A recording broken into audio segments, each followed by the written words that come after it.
Hello everyone. Solid state में जितने भी टॉपिक्स थे हमने कवर कर लिए हैं। अब रह गया है सिर्फ उसका मैग्नेटिक प्रॉपर्टी। तो आज ये मैग्नेटिक प्रॉपर्टी जो है उसको भी फिनिश कर देंगे। तो देखो, सॉलिड में मैग्नेटिक प्रॉपर्टी के बेस पर ना सॉलिड स्टेट के जितने भी मैटर्स हैं उनको 5 टाइप्स में डिवाइड किया गया है। एक तो डायमैग्नेटिक, फर्स्ट जो है हमारे पास वो है डायमैग्नेटिक, सेकंड पैरामैग्नेटिक, थर्ड है फेरोमैग्नेटिक, फेरीमैग्नेटिक, और जो फिफ्थ है हमारे पास वो एंटी फेरोमैग्नेटिक है। अब देखो इसके बाद ये जो प्रॉपर्टी है कौन सा सॉलिड शो करेगा, मतलब हमें कैसे पता चलेगा कि किस सॉलिड में मतलब कोई भी सॉलिड है हमारे पास मान लो, तो वो कौन सा प्रॉपर्टी शो कर रहा है ये कैसे पता चलेगा। तो उसके लिए देखो, पहले तो एक तो मैग्नेटिक फील्ड अप्लाई कर लेंगे उस पर, मैग्नेटिक फील्ड के बेस पर देखेंगे। फिर दूसरा रीजन देख लेते हैं, फिर उसके एग्जांपल जानेंगे और डाइपोल मोमेंट के बारे में जानेंगे। तो देखो, कोई सॉलिड है, यदि उस पर मैग्नेटिक फील्ड एक्सटर्नली अप्लाई करने पर, यदि पहले तो कॉलम बना लेते हैं, रुको। देखो, हमारे पास कोई सॉलिड है, अगर उस पर मैग्नेटिक फील्ड अप्लाई किए हम और वो रिपल्सन शो कर रहा है, वो मैग्नेटिक फील्ड जो वहां पर जनरेट होगा, यदि उसके प्रेजेंस में वो सॉलिड वो मैटर यदि रिपल्सन शो कर रहा है तो कहेंगे कि वो डायमैग्नेटिक है। रिपल्सन शो करने का क्या मतलब, जैसे मैग्नेटिक फील्ड वहां जनरेट होगा ना उसके उस जो मैटर है उसके आसपास, तो वो वहां से दूर दूर होने लगेगा, तो वो रिपल्सन शो कर रहा है तो उसको कहेंगे वो डायमैग्नेटिक हो गया। अगर कोई सब्सटेंस जो है वो अट्रैक्शन शो कर रहा है, अट्रैक्शन का मतलब कि उस मैग्नेटिक फील्ड के तरफ आ रहा है, वो अट्रैक्ट हो रहा है उधर, तो कहेंगे वो पैरामैग्नेटिक है। और जो स्ट्रॉन्ग मतलब बहुत ही कम टाइम ले रहा है और चटक से जाकर मतलब उसकी तरफ अट्रैक्ट हो जा रहा है, तो उसको कहते हैं फेरोमैग्नेटिक। ठीक है। अब देखो, जो ये मिनिमम अट्रैक्शन होता है फेरी मैग्नेटिक में, यदि कोई सब्सटेंस मिनिमम अट्रैक्ट हो रहा है मैग्नेटिक फील्ड के तरफ तो उसको कहते हैं वो फेरी मैग्नेटिक प्रॉपर्टी शो कर रहा है। और एंटी फेरोमैग्नेटिक वो शो करेंगे वो सब्सटेंस जो स्ट्रॉन्ग रिपल्सन हो, मैग्नेटिक फील्ड लगते ही मतलब बहुत ही दूर चले जाए, स्ट्रॉन्ग रिपल्सन होगा तो वो बहुत ही काफी दूर चले जाएंगे, मतलब उस जो फील्ड होगा जहां पर मैग्नेट का जो फील्ड जनरेट हुआ है उससे दूर हो जाएंगे, तो वो हो गया एंटी फेरोमैग्नेटिक। अब इसका वजह जान लेते हैं कि क्या होता है, आखिर क्या कारण होता है। तो देखो, डायमैग्नेटिक ना, यदि कोई सब्सटेंस है, कोई मेटल है या फिर कह ले कोई कंपाउंड है, उसमें अनपेयर्ड इलेक्ट्रॉन्स होंगे, यदि उसमें अनपेयर्ड इलेक्ट्रॉन्स होंगे तो वो डायमैग्नेटिक होगा, क्योंकि अनपेयर्ड होंगे तो उसका जो अनपेयर्ड इलेक्ट्रॉन्स का क्या मतलब, मान लो ऑर्बिटल में हम फील करते हैं तो जैसे पी ऑर्बिटल ले लें हम, पी ऑर्बिटल के 3 ऑर्बिटल्स होते हैं। देखो, इसमें अपोजिट डायरेक्शन में हम इलेक्ट्रॉन फील करते हैं ना, यदि ये पेयर्ड फॉर्म में आ गया तो कहते हैं कि ये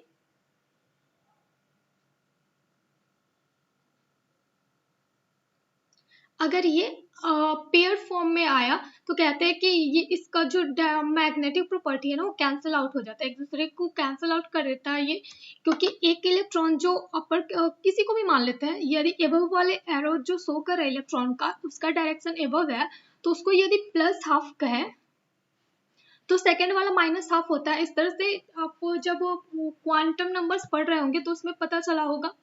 तो देखो, सेम वैसे ही ये एक दूसरे को कैंसिल आउट कर देता है तो डायमैग्नेटिक हो जाता है, अनपेयर्ड होंगे तो। और वैसे यदि कोई सब्सटेंस है, यदि उसमें वो पेयर्ड फॉर्म में होता है, एटलीस्ट वन अनपेयर्ड इलेक्ट्रॉन्स, यदि कोई भी एक अनपेयर्ड इलेक्ट्रॉन हुआ तो उसे कहते हैं पैरामैग्नेटिक। ठीक है, ये पैरामैग्नेटिक हो गया। अब देखो, फेरोमैग्नेटिक मतलब फेरोमैग्नेटिक तो उस प्रॉपर्टी को कहते हैं, और सब्सटेंस जब इस प्रॉपर्टी को शो करता है ना तो उसको मैग्नेटिज्म नाम दे देते हैं। ठीक है, तो देखो ये दोनों वर्ड लगभग एक ही है, बस सब्सटेंस को प्रॉपर्टी ये हो गया और शो कर रहा है तो मैग्नेटिज्म इस ISM लास्ट में लग जाता है। और फेरोमैग्नेटिक के लिए क्या है, itself behave like a magnet after removal of external magnetic field। देखो अभी हम क्या कह रहे थे कि मैग्नेटिक फील्ड हम लगा रहे हैं एक्सटर्नली, अगर सब्सटेंस वहां से रिपेल करने लगा या फिर अट्रैक्ट होने लगा तो रिपल्सन हो रहा है तो कह रहे हैं ना डायमैग्नेटिक है, अट्रैक्शन हो रहा है तो कह रहे हैं पैरामैग्नेटिक है। अब देखो फेरो में भी स्ट्रॉन्ग अट्रैक्शन हो रहा है, स्ट्रॉन्ग अट्रैक्शन का यहाँ पे दिखा रहा है ये, और इसमें रीजन ये बता रहा है ना कि अगर वो मैग्नेटिक फील्ड हटा भी दे हम ना तो भी ये खुद में उसमें जो मैग्नेटिक कैरेक्टर आया हुआ है वो स्टिल रिमेन रहता है, वो मैग्नेटिक फील्ड हटाने के बाद भी वो मैग्नेट की तरह बिहेव करता है। तो अगर कोई सब्सटेंस मैग्नेट की तरह बिहेव कर रहा है हटाने के बाद भी तो उसे कहते हैं कि ये फेरोमैग्नेटिज्म शो कर रहा है। ओके, अब हमारा जो इसके बाद है, हाँ एक और चीज देखो, फेरोमैग्नेटिक जो सब्सटेंस होते हैं ना, मतलब ये वाला कैरेक्टर शो करने वाले, ये प्रॉपर्टी शो करने वाले जो भी सब्सटेंस होते हैं उनको ना परमानेंट मैग्नेट बनाने के लिए भी यूज किया जाता है। अब देखो ये ना इसका जो डोमेन्स होता है, डोमेन्स का मतलब जैसे मैग्नेट के लिए यूज करते हैं ना नॉर्थ पोल साउथ पोल ये सब होते हैं, तो वैसे ही उसमें एक डोमेन्स यूज कर लेते हैं वर्ड। देखो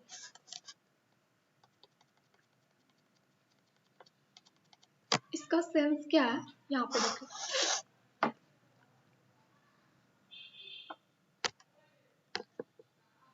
देखो यदि वो आपके ना एनसीईआरटी के बुक में भी आप देखना एक फिगर बनाया हुआ होगा, अगर डोमेन्स मतलब एरो, डोमेन्स का मतलब एरो नहीं होता है, वो डोमेन्स उस चीज को कहते हैं जो,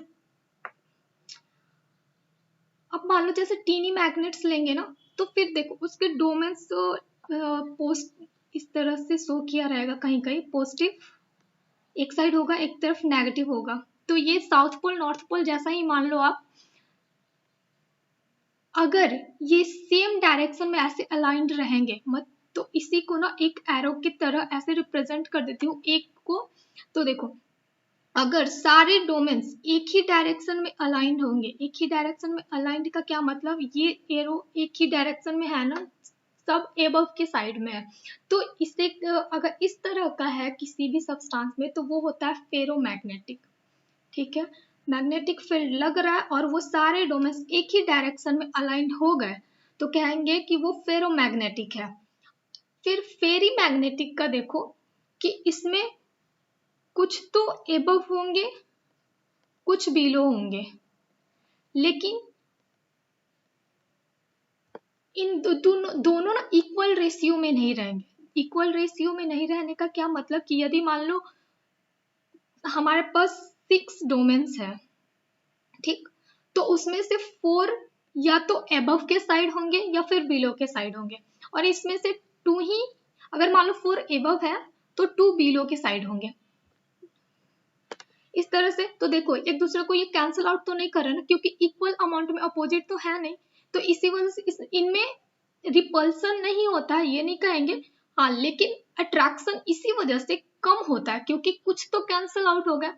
दो, अगर मान लो जैसे ये बिलो हो गया है तो ये और ये एक दूसरे को कैंसिल आउट करेंगे, सेम वैसे ये भी कैंसिल आउट करेगा, तो दो ही का अट्रैक्शन हो रहा है ना, दो ही ऐसे रिमेनिंग है जो एक डायरेक्शन में अलाइंड हो रहा है, तो इनका जो वैल्यू आएगा डायपोल मोमेंट वो बहुत कम आता है, इस वजह से इनमें जो अट्रैक्शन होता है वो मिनिमम होता है। अब देखो एंटी फेरोमैग्नेटिक प्रॉपर्टी के लिए ये डिफाइन किया जाता है कि अगर इक्वली मतलब एक ऊपर तो एक डोमेन नीचे फिर ऊपर फिर नीचे ऐसे अलाइंड यदि हो गए तो इसे कहते हैं वो जो सब्सटेंस है वो एंटी फेरोमैग्नेटिक प्रॉपर्टी शो कर रहा है। अब इसके जो ना कुछ एग्जांपल्स देख लेते हैं हम, पहले इसे इरेज कर दूं मैं।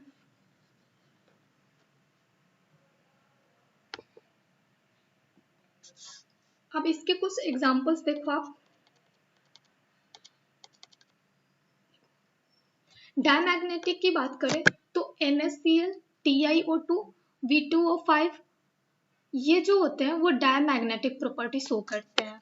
NaCl अच्छा, अगर आपको ट्राई करना हो ना तो आप ट्राई कर सकते हैं ना, 2 मैग्नेट लेना, छोटी मैग्नेट्स ले सकते हो, और फिर उन टेबल पे ना कुछ नमक के पार्टिकल्स, मतलब नमक के पार्टिकल्स का मतलब ये है कि आपके घर, नमक तो सबके घर में है, उसमें से कुछ नमक लेना और टेबल पर ना स्प्रेड कर देना। उसके बाद जब मैग्नेट को आप उसके पास लाएंगे ना तो वो नमक और दूर दूर होता है। जैसे नमक के पास दोनों साइड से आप मैग्नेट लाएंगे तो वो दूर दूर होने लगता है। अगर जैसे मान लो अगर मैग्नेट के पास हम कोई लोहा लेके जाएंगे तो क्या होता है, वो उससे चिपक जाता है क्योंकि अट्रैक्शन होता है उन दोनों में।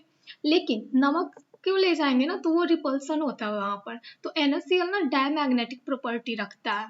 फिर अब पैरामैग्नेटिक का देख लो, Cu+2 Fa+3 TiO, ये ना पैरामैग्नेटिक शो करते हैं। अच्छा, इसमें एक और एग्जांपल लिख लेना, O2, एक मिनट, O2, ठीक है। देखो, एक और चीज अगर इसमें मैं बताना चाहूँ, जनरली लोग सोचते हैं ना कि O2 डायमैग्नेटिक होता है, लेकिन O2 जो है ना वो डायमैग्नेटिक नहीं होता है। ये मैं आपको बताती हूँ कैसे। देखो,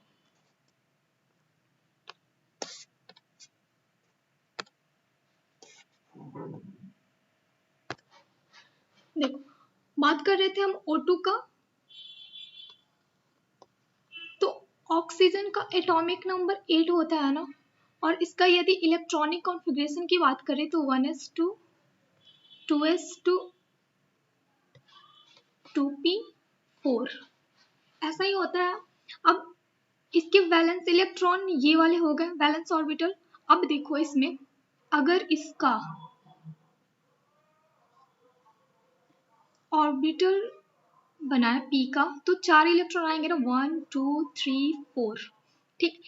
O2 लिखा हुआ है, एक ऑक्सीजन p ऑर्बिटल में देखो 4 इलेक्ट्रॉन है, दूसरे वाले ऑक्सीजन का भी सेम ऐसे ही 2p4 होगा, और ऐसा ही इलेक्ट्रॉन यहाँ पर भी फील होगा 4। तो देखो, ऑक्सीजन और ऑक्सीजन में डबल बॉन्ड होता है ना, और शेयर इसमें कोवेलेंट बॉन्ड भी है। तो कहते हैं कि 2 इलेक्ट्रॉन इसके और 2 इलेक्ट्रॉन इसके, ये तो कपल कर गए और बॉन्ड बन गया। तो फिर कहते हैं कि इसमें अनपेयर्ड इलेक्ट्रॉन तो एक भी बचा ही नहीं। जब अनपेयर्ड इलेक्ट्रॉन नहीं बचा तो फिर ये डायमैग्नेटिक होना चाहिए था, पैरामैग्नेटिक कैसे होगा। लेकिन देखो, VVT का यही ड्रॉबैक था।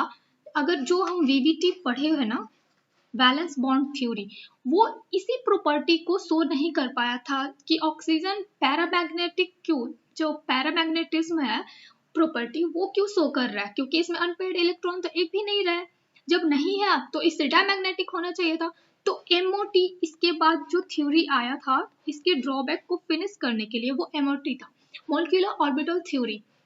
अब देखो इस थ्योरी में क्या पड़ता है, जो ये ऑर्बिटल्स है ना sp, तो 1s 2s 2p, फिर उसके बाद आता है 3s, ऐसे करके आएगा आगे।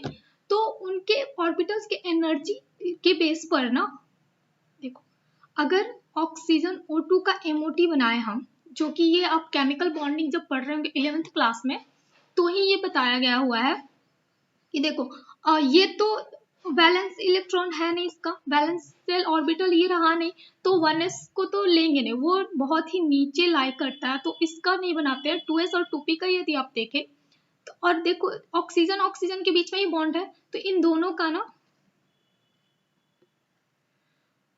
ऑर्बिटल्स के जो एनर्जी है वो सेम होंगे, इलेक्ट्रोनेगेटिविटी भी सेम है क्योंकि एटम सेम है।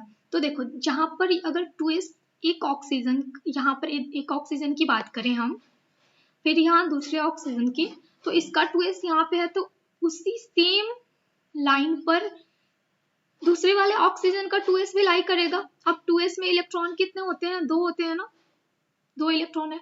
इस 2s में भी 2 इलेक्ट्रॉन है। अब देखो, जब ये बॉन्ड बनाता है, मतलब मॉलिक्यूलर ऑर्बिटल थ्योरी से हम MOT से जब इसका बॉन्ड का फॉर्मेशन करते हैं कि ऐसे होगा, तो पहले तो ये एक सिग्मा दो ऑर्बिटल्स फॉर्म करता है, एक बॉन्डिंग और दूसरा बनाता है एंटी बॉन्डिंग। ये नाम आप सुने होंगे, बॉन्डिंग और क्या बोलते हैं, बॉन्डिंग मॉलिक्यूलर ऑर्बिटल, और ABMO बोलते हैं एंटी बॉन्डिंग मॉलिक्यूलर ऑर्बिटल। तो बॉन्डिंग वाला देखो एक फॉर्म हुआ, फिर एक एंटी बॉन्डिंग जो मॉलिक्यूलर ऑर्बिटल फॉर्म होता है ना, उसका एनर्जी हाई होता है। तो देखो टोटल इलेक्ट्रॉन क्या कितने हो गए, दोनों ऑक्सीजन का मिला के, एक ऑक्सीजन में 2 है 2s में, और दूसरे वाले ऑक्सीजन के पास भी 2 है। तो पहले बॉन्डिंग में इलेक्ट्रॉन जाते हैं, उसके बाद एंटी बॉन्डिंग में। तो देखो जो बॉन्डिंग होता है ना उसको बोलते हैं सिग्मा स्टार, क्योंकि यहाँ पर सिग्मा वाला है ना, तो बॉन्डिंग वाले को सिग्मा स्टार, सॉरी सिग्मा, और एंटी बॉन्डिंग वाले को सिग्मा स्टार बोल देते हैं। ठीक है, तो यहाँ पर देखो ये तो सिग्मा में 2 इलेक्ट्रॉन आ गए और 2 इलेक्ट्रॉन आ गए एंटी सिग्मा स्टार में। वैसे ही जैसे 2s का हुआ ना, सेम वैसे ही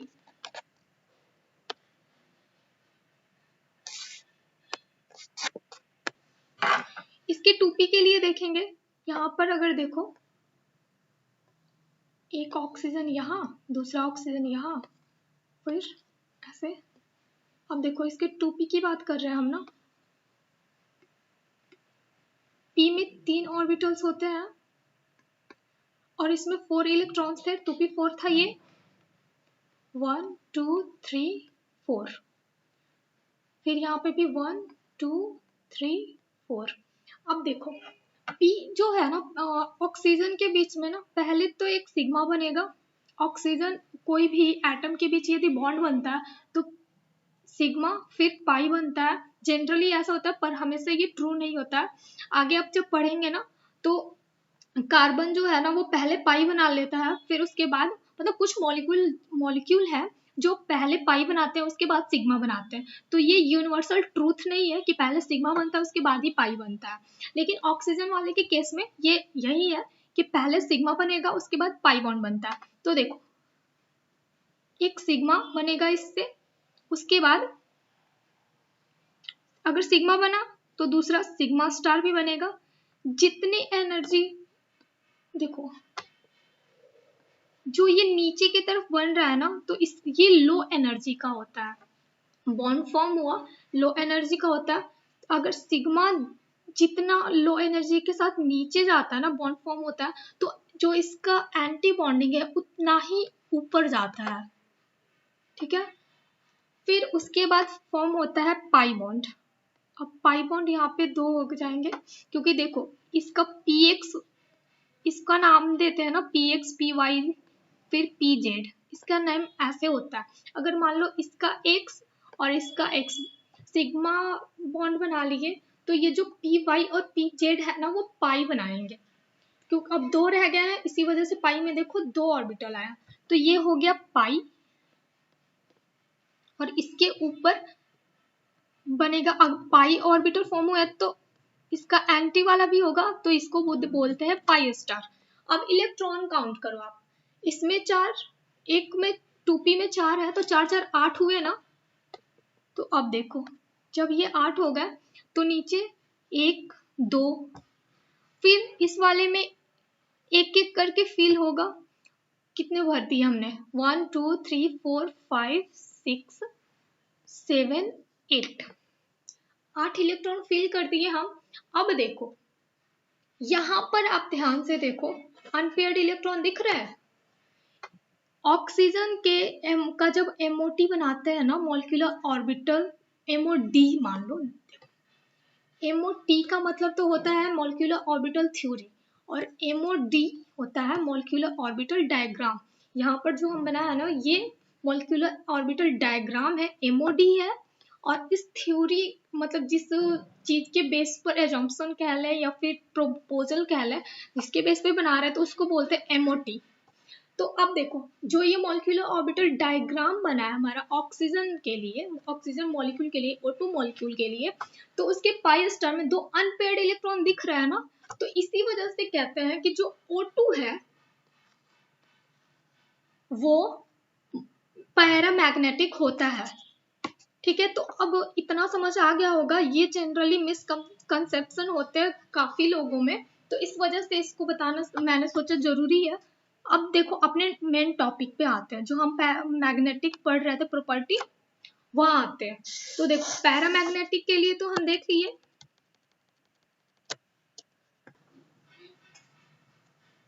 O2 हो गया इसका एग्जाम्पल, Cu+2 Fe+3। अब देखो Fe+3 का भी आप जब इलेक्ट्रॉनिक कॉन्फ़िगरेशन निकालेंगे ना, तो Fe+3 का जो इलेक्ट्रॉन, अगर मान लो Fe का हम देखें,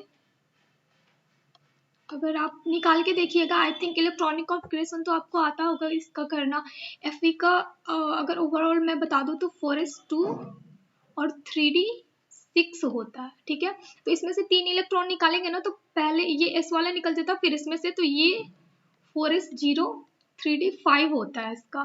तो 5 unpaired electron as it is रह जाते हैं, 2 4 6, देखो 5 अनपेयर्ड इलेक्ट्रॉन होते हैं इसमें। तो जो अनपेयर्ड इलेक्ट्रॉन है तो अब ये पैरामैग्नेटिक होगा। चलो ये सारी चीज आप खुद से कर कि आप वैसे ही जैसे मैं इसका बताई हूँ, आप ये Cu+2 का करके देख लीजिएगा, कॉपर है। अब नेक्स्ट एग्जांपल लेते हैं हम फेरोमैग्नेटिक का। तो देखो इसके लिए FeNiCrO2, इन चीज का ना यही है एग्जांपल्स, जो मतलब ये मेटल ही है ना, निकल हो गया, आयरन हो गया, Fe ये मेटल है। तो इनका यूज होता है परमानेंट मैग्नेट बनाने के लिए। फिर ये क्रोमियम ऑक्साइड है। देखो अब नेक्स्ट एग्जांपल फेरी मैग्नेटिक का देखें हम, तो Fe2O3 MnO MnO2 Mn2O, ये एग्जांपल है फेरी मैग्नेटिक का। एग्जांपल्स ही बहुत इंपॉर्टेंट है, ये जो यहाँ पर पूरा टेबल कह ले या फिर चार्ट कह ले जो है ना, इसको याद कर लेना आप, क्योंकि क्वेश्चन जो बनेंगे ना वो डायरेक्ट इसी से बनेंगे।